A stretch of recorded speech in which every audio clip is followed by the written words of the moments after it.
Fewer than 60 days until voters head to the polls, 59 in fact, and new numbers reveal that Trump appears to be closing the gap with Hillary Clinton, even taking the lead, not just nationally, those polls may not be relevant, but in swing states. How did this happen? Is this real?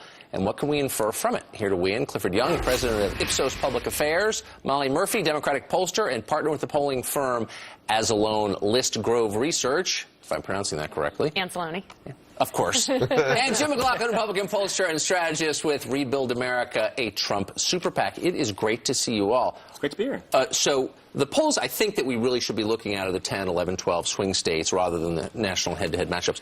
The trends seem to be in Trump's favor in most of those states. Am I misreading this? No, that's definitely the case. We're seeing a narrowing at the national level as well at the state level. And obviously the question is why? Why is that happening? And not to go into all the details, but he went into the convention and had a pretty high bar. He really had to energize that base. We have to remember he was an outsider candidate, and he didn't do a very good job. And the post-convention con issue even made it worse.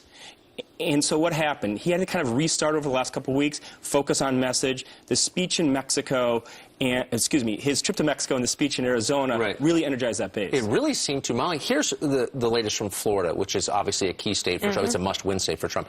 43 Trump, 43 Clinton, Johnson at 8, Stein at 2. He was losing pretty dramatically in Florida not that long ago. That's true. Immediately after the Democratic convention, there was a bump for Secretary Clinton in the polls. That's something you see presidential cycle to presidential cycle. But why wouldn't she hold it?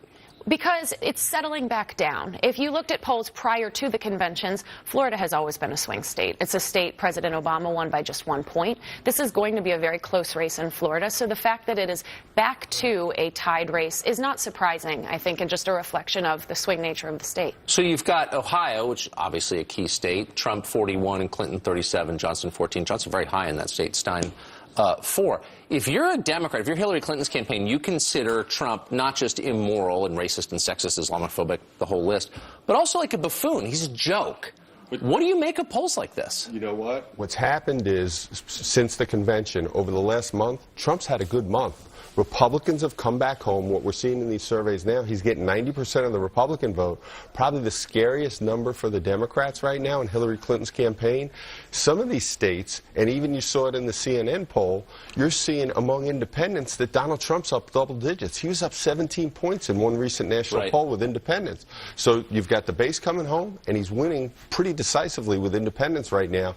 And the point you made originally about the trend is huge in politics. Momentum is huge, and right now it's in Donald Trump's favor. And who knows what's going to happen. But here, Trump makes a point that I think is right. He said, look, this is the last national election Republicans have a shot at winning simply because of demographic change. She will accelerate it through immigration and legalizing the 11 million here illegally, and I won't.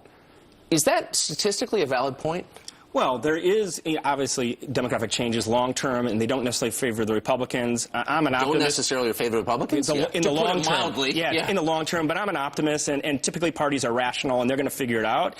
In the short term, though, if you really look at the polls, even a couple of weeks ago, her support was not that strong. If you peeled away the onion on the horse race ballot question, and you look more specifically at matchups on the key issues like economy and jobs, terrorism, and fixing a broken system, they were tied as of 2 weeks ago, and he's in the lead now, so her support is soft.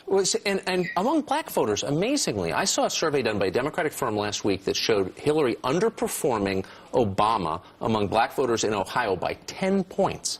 Well, that's bad for her. The reality is that does not mean that Donald Trump is making inroads with the African-American I'm not claiming that. I'm just saying it doesn't mean they're going to vote for her, though, or vote at all. I think that they will, and I think that they will show up to vote. I think that we're making an over-exaggeration of the fact that an African-American presidential candidate hit historic high performance with African-American voters.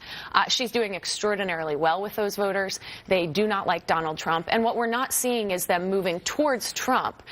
We're seeing some late deciding But it voters. may be a distinction without a difference. I mean, aren't our models based, to a large extent, on the last 2 elections and the turnout numbers in those elections? So if she gets 10% fewer black voters coming to the polls, that's bad. This race is going to be different. And you know how the Republicans deal with those shifts? Is she's got significant negatives with Latinos. She's got negatives over 40% with Latinos. She got a 26 unfavorable in the last national that we did among African Americans.